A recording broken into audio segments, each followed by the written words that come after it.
ఇంట్లో రైస్ మిగిలిపోయినా లేకపోతే కర్రీ చేసే ఇంట్రెస్ట్ లేనప్పుడు ఇలా జీరా రైస్ ట్రై చేయండి. ఈ జీరా రైస్ చాలా సింపుల్గా చేసుకోవచ్చు అండ్ టేస్ట్ కూడా చాలా బాగుంటుంది. ఎవరికైనా తినాలనిపిస్తుంది. సో నేను దీనికోసమైతే అన్ని వెజిటేబుల్స్ కట్ చేసి పెట్టినాను. కావాలనుకుంటే స్ప్రింగ్ ఆనియన్స్, కాలీఫ్లవర్ కూడా వేసుకోండి మీ ఇంట్లో ఉంటే.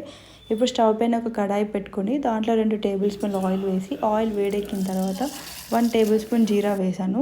అండ్ సన్నగా తరిగి పెట్టుకున్న 5 పచ్చిమిరపకాయలు, ఒక 1 ఇంచ్ అల్లము, 4 వెల్లుల్లిపాయలు కూడా సన్నగా తరిగి వేసుకున్నాను. నేను కరివేపాకు కూడా సన్నగా కట్ చేసి వేసుకుంటున్నాను. ఇప్పుడు ఒక 1 మినిట్ పాటు వీటన్నిటిని మంచిగా ఫ్రై చేసుకున్నాము. ఇవి కాస్త ఫ్రై అవ్వగానే దీంట్లోకి సన్నగా కట్ చేసి పెట్టుకున్న క్యారెట్ ముక్కలు కూడా వేసుకొని ఒక 1 మినిట్ పాటు ఆయిల్లో మంచిగా ఫ్రై చేసుకోవాలి. ఇవన్నీ అయితే ఇప్పుడు ఫ్రై అయిపోయాయి. దీంట్లోకి రుచికి సరిపోయేంత సాల్ట్ అండ్ ఇంకా 1 టేబుల్ స్పూన్ జీరా వేసుకొని ఒక్కసారి కలుపుకోవాలి. ఎప్పుడు కానీ ఫ్రైడ్ రైస్ చేసుకునేటప్పుడు అన్నం చల్లారిపోయిన తర్వాత లేదా మిగిలిపోయిన అన్నాన్ని మాత్రమే వేసుకోవాలి. అప్పుడే ఫ్రైడ్ రైస్ ముద్దలా అవ్వకుండా పొడి పొడిగా చాలా బాగుంటుంది. చల్లారేంత వరకు టైం లేదు, సో అందుకే నేను వేడి రైస్ వేసేస్తున్నాను.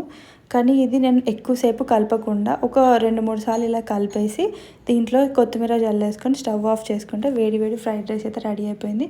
దీని కాంబినేషన్ కర్డ్ వేసుకొని తింటే టేస్ట్ చాలా బాగుంటుంది. మరిన్ని ఇంట్రెస్టింగ్ వీడియోస్ కోసం నా ఛానల్ని సబ్స్క్రైబ్ చేయడం అస్సలు మర్చిపోకండి.